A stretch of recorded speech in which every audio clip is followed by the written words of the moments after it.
अस्सलाम वालेकुम। मुझे उम्मीद है कि आप सब खैरियत से होंगे। आज मैं आपको जानवरों में एक जो मेनली डेयरी के एनिमल हैं उनमें एक मसला आता है जिसको हम मैस्टाइटिस कहते हैं। मैस्टाइटिस को आम ज़बान में साड़ू कहते हैं और अगर इसके हम काज पे जाते हैं तो इसके मल्टीपल काजेज़ होते हैं। तो जैसा कि बैक्टीरिया की वजह से होती है, उसके बाद अपना फंगस की वजह से होती है और इसकी डिफरेंट फॉर्म्स होती हैं। बाज़ औक़ात जानवर के अंदर जो है वो जैसे ही हम जानवर की मिल्किंग करते हैं तो जानवर का जो अड्डर है या उसका टीट है तो वो जैसे ही हम मिल्किंग करते हैं उससे पहले हम उनको सही तरीके से प्रॉपर वॉश नहीं करते। ठीक है, एक तो ये मसला है। उसके बाद ये है कि हम जब जानवर में मिल्किंग हो जाती है जानवर की तो उस पे हम कोई भी एंटीसेप्टिक वगैरह नहीं लगाते। तो इसकी वजह से ये मैस्टाइटिस का मसले आते हैं या प्रॉपर फॉर्म में सैनिटेशन नहीं होती। तो जैसे जानवर नीचे बैठता है उसके टीट के जो पोर्स हैं, टीट कैनाल या टीट पोर्स, तो वो ओपन होते हैं। तो उस वजह से जैसे ही उसकी ओपनिंग होती है तो वहाँ से जरासीम जो हैं वो जो भी एजेंट्स हैं, इन्फेक्शस एजेंट्स, वो वहाँ से पेनिट्रेट करते हैं। पेनिट्रेट करके अपने अड्डर में जाके मल्टीप्लिकेशन करते हैं। तो वहाँ से जो है ये साड़ू का मसला आता है। तो ज़्यादातर डिफरेंट फॉर्म्स होती है on the basis of sine and symptom. तो उसको हम देख के हम ये डायग्नोस करते हैं कि आया ये मैस्टाइटिस का जो मसला है वो किस जरासीम की वजह से है, आया या फंगस है या बैक्टीरिया है या बाज़ औक़ात वायरस है या कोई भी काज हो सकता है इसका। तो हम जो है वो जानवर के अंदर से जो मिल्क आता है उसकी बुनियाद पर उसके कलर को हम देख के, ठीक है, उसके बाद अड्डर का जो टेक्सचर है, उसकी नेचर है कि आया ये अड्डर हार्ड हो गया है या सॉफ्ट है या अंदर बाज़ औक़ात एक कंडीशन होती है मैस्टाइटिस भी हो जाती है जानवर को, लेकिन उसमें अड्डर एडीमा भी होता है।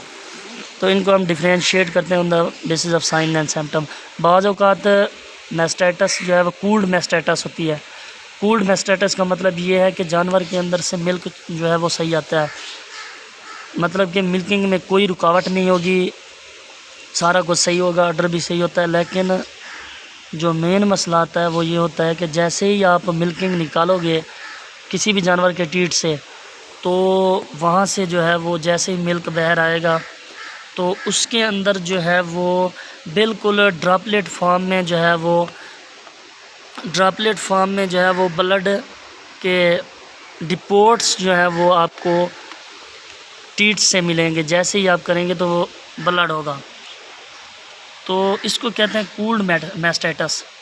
मीन्स के अड्डर पे कोई बहर ज़हरी तौर पर इफ़ेक्ट नहीं होगा, लेकिन जब उसका मिल्क हम निकालेंगे तो उससे जो है वो फिर हमें पता चलता है कि ये कूल्ड मैस्टाइटिस है। बाकी जो दूसरी टाइप्स है मैस्टाइटिस की on the basis of sine and symptom, उसकी बुनियाद पर हम ट्रीटमेंट करते हैं। तो मेनली जो है बहुत ज़्यादा एंटीबायोटिक्स जो हैं वो रेजिस्टेंस हो गई हैं।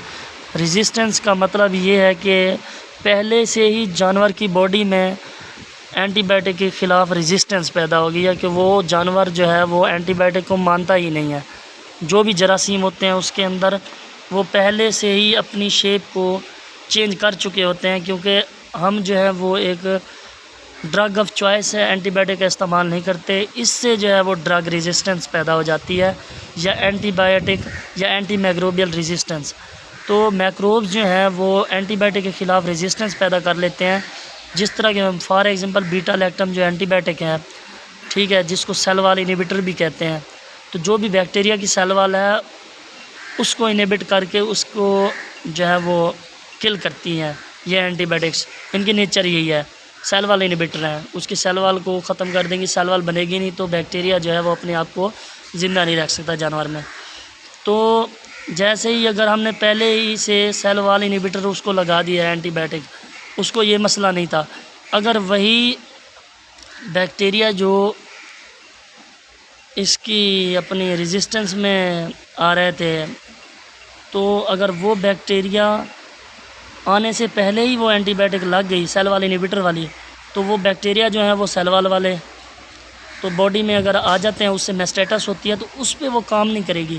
पहले से ही ऑलरेडी उसको दी हुई होगी, तो वो जो बैक्टीरिया है वो अपनी मॉडिफिकेशन कर लेगा शेप में, सेल वाल के अंदर जो है वो अपनी चेंजिंग ला लेगा, तो ये एंटीबायोटिक उस पर एक्ट नहीं करेगी। तो बहुत ज़्यादा एंटीबायोटिक्स हैं जो रेजिस्टेंस कर चुकी हैं एनिमल में, तो हमें वहाँ पर वो एंटीबायोटिक इस्तेमाल करवानी है जो एंटी रेजिस्टेंस हो। फॉर एग्ज़ाम्पल ऑक्सीटेट्रासाइक्लिन, ये एंटीबायोटिक टेस्ट के ज़रिए ये बताती है हमें कि ये जो ऑक्सीटेट्रासाइक्लिन एंटीबायोटिक है ये जानवरों में कम रेजिस्टेंस है इसकी।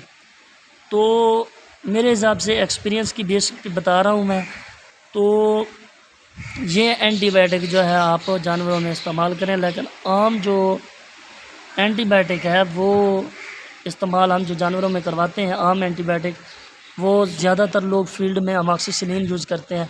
अच्छा, फिर बेसिस साइन सिम्टम की बुनियाद पर हम एंटीबायोटिक भी लगा लेंगे, ठीक है, ऑक्सीटेट्रासाइक्लिन लगाते हैं या अमॉक्सी लगाते हैं, वो हर बंदे की अपनी चॉइस है। लेकिन एक जो मैंने बताई ये चीज़ रेजिस्टेंस वाली, तो ज़्यादातर फील्ड कंडीशन में ऑक्सी इस्तेमाल होती है, तो ऑक्सी इस्तेमाल करेंगे। उसके बाद एक अच्छा सा एनसेड इस्तेमाल करेंगे। उसके बाद अगर आपका अडर जो है वो हार्ड हो गया है तो उसमें आप स्टीराइड इस्तेमाल करेंगे, ताकि उससे जो है वो अडर की इन्फ्लामेशन कम हो, और जो भी एल्वोलाई वगैरह जो अडर की हैं, एल्वोलेस वगैरह, तो उनकी इन्फ्लामेशन कम हो और मिल्किंग की इजैकुलेशन हो। तो ये 3-4 दिन ये ट्रीटमेंट करते हैं, और उसके बाद जो है वो डिपिंग सोल्यूशन आते हैं। अगर टीट्स पे आप वो डिपिंग सोल्यूशन इस्तेमाल करते हैं, जैसे फॉर एग्जांपल सिंपल में हम ले लेते हैं पायोडीन, अगर ये प्री मिल्किंग और पोस्ट मिल्किंग दोनों के बाद हम इस्तेमाल करते हैं तो जानवर में ये मसला नहीं आता मेस्टेटिस का। तो ये चीज़ें हैं मेन। उसके बाद आप जितनी सैनिटेशन फार्म में रखेंगे उससे आपको ज़्यादा फ़ायदा होगा, और जानवर जो हैं आपके वो सही तरीके से जो है वो अपना डेयरी का काम चलेगा। क्योंकि ज़्यादातर जानवर ये मेस्टेटा या साड़ू की वजह से जानवर का जो है वो टीट्स ब्लॉकेज हो जाता है। तो जब टीट ब्लॉकेज हो जाता है तो मिल्किंग में बहुत कमी आ जाती है।